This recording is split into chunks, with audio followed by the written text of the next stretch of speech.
Bom, pessoal, a ideia é a gente falar um pouco e rapidamente sobre essa proposta de versão brasileira do contrato de SAFE, tá?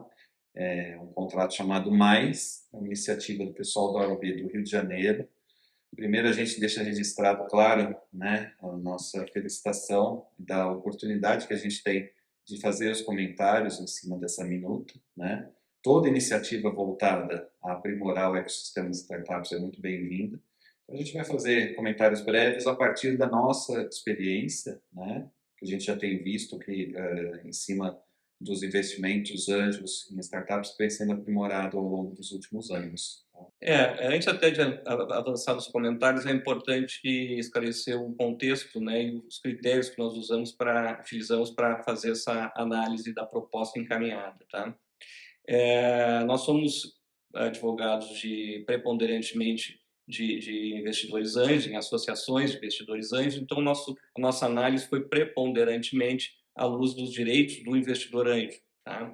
Então, o primeiro ponto que a gente focou foi a efetiva garantia na prática, né, dos direitos numa hipótese da startup dar certo, que é o primeiro cenário, que é o cenário que todo mundo espera, né? Até que ponto se garante ao investidor anjo, com esta proposta encaminhada, os direitos que ele vai ter caso tudo dê certo.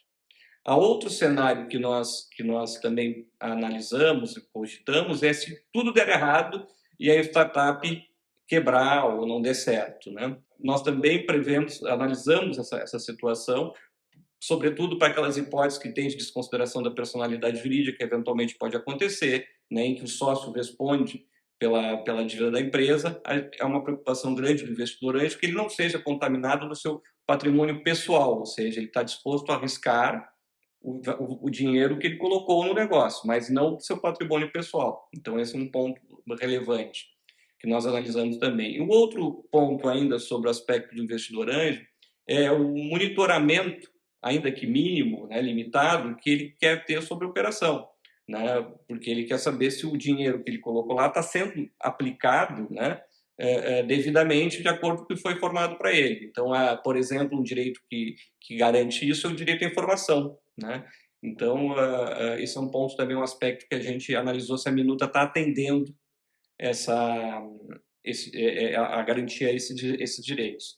E também se fez uma análise, aí uma questão mais de forma do que de conteúdo, para ver se a minuta tem uma dimensão reduzida, né? Porque hoje uma das problemas que se enfrentam, um desafio que se tem é reduzir o tamanho do contrato, do instrumento de investimento, né? Então, ver se realmente essa minuta está reduzida e não está muito complexa demais, que também é uma outra questão reiteradamente levantada, né, pelos investidores antes e pelas startups também, que o contrato às vezes é extenso e complexo.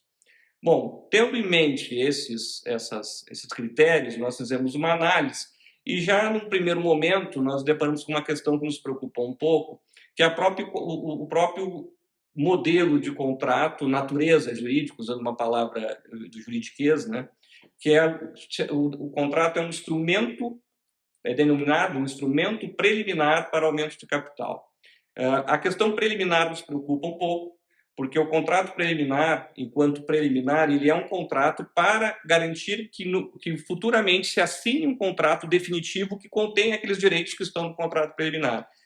E essa natureza de contrato preliminar, ao nosso ver, ela prejudica a executibilidade desse contrato na hipótese de uma violação ao contrato da outra parte. Então, esse é um ponto, até o João vai tratar isso de forma um pouco mais detalhada na sequência. Tá?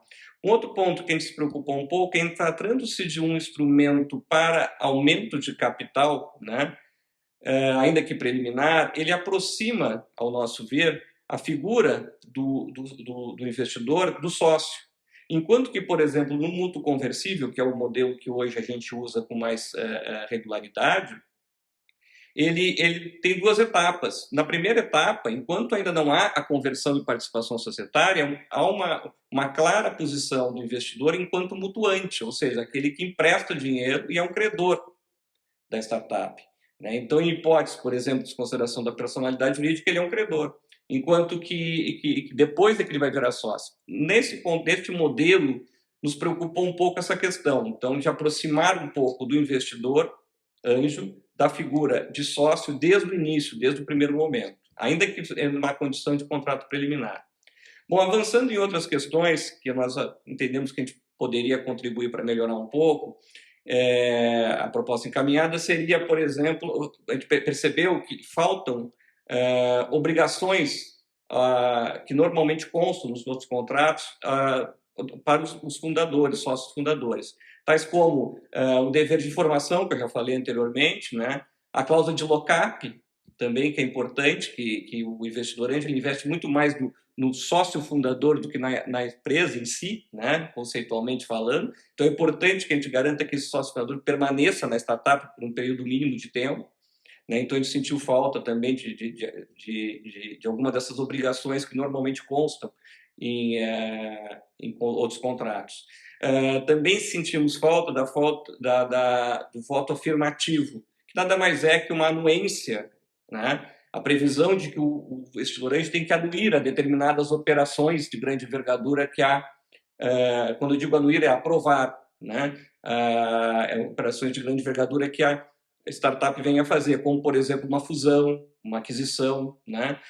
Se isso ocorrer, nós entendemos que é importante que o investidor que aportou aquele capital participe dessa decisão, não decisão de administração, de gestão, não é isso, mas essas decisões mais estratégicas ele esteja lá para poder garantir que até contribuir com a sua experiência, né, para essa tomada de decisão. Também sentimos falta do que geralmente consta nos contratos de mútuo conversível, é o vencimento antecipado, a cobrança antecipada, a possibilidade de cobrança antecipada desse valor investido nas hipóteses em que há uma violação contratual intencional por parte da startup. Né? Supondo que se dê uma destinação ao recurso, uma destinação indevida aos recursos aportados, tem normalmente nos mútuos conversíveis a possibilidade do investidor cobrar antecipadamente de volta, né, como credor, este valor.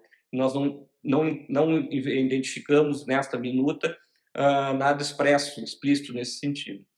E também sentimos falta de alguns direitos, a proteção de alguns direitos que são recorrentes, né, de estarem explicitados nas minutas de mútuo conversível, como, por exemplo, o tag-along, né, ou o direito de ter uma procuração em causa própria, para que o próprio investidor possa adotar algumas medidas, mesmo que a startup não o faça, né, que o fundador não faça, e também cláusula de antidiluição, a proteção contra earnout, enfim, eu não vou detalhar muito aqui, mas são algumas dessas, que isso tudo é muito fácil de se arrumar, né, essa questão de incluir na minuta essas questões.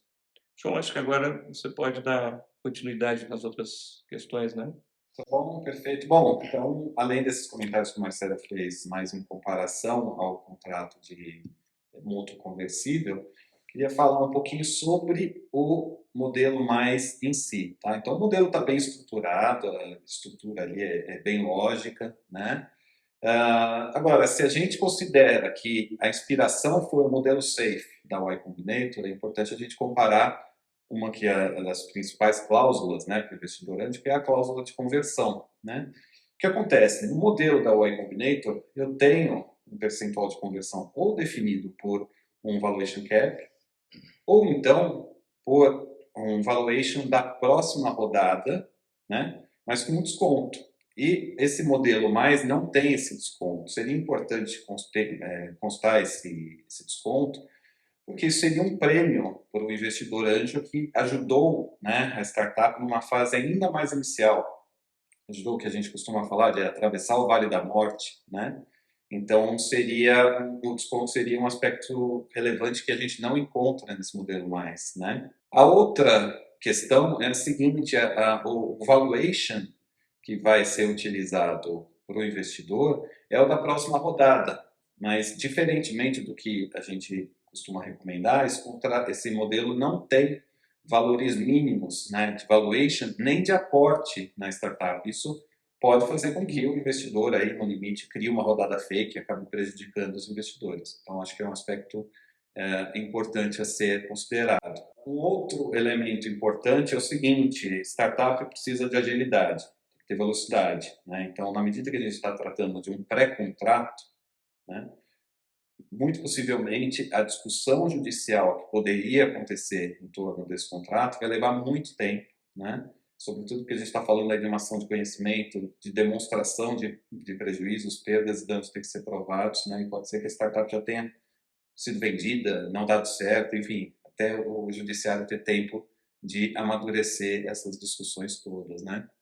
Por fim, seguinte, a gente fez uma comparação em termos de forma mesmo, né, do instrumento, tamanho, extensão, ele está bem estruturado, como eu já disse, a gente sentiu falta desses aspectos, né, mas o que acontece é que ele não necessariamente ele tem uma complexidade muito menor do que a do mútuo conversível, né, então, enfim, seriam instrumentos aí parecidos, né, e eu acho que seria importante a gente eventualmente ponderar, né, sobre a reinclusão de alguns temas, né, que já vêm sendo trabalhados ali no modelo de contrato de mútuo, né. Então é isso, né, essencialmente a gente queria levantar alguns pontos sobre esse modelo. De novo, a gente acha muito válida essa iniciativa, a gente parabeniza os colegas que foram adiante e criaram, né, esse novo modelo. Claro que todo modelo tem que ser abrasileirado, né? Então é uma iniciativa muito válida e a gente espera contribuir com o debate, fica à disposição tanto para os comentários que a gente vai fazer de uma forma escrita, né, como está previsto, e também para dialogar com os colegas, enfim. E é isso. Muito obrigado, gente. Obrigado.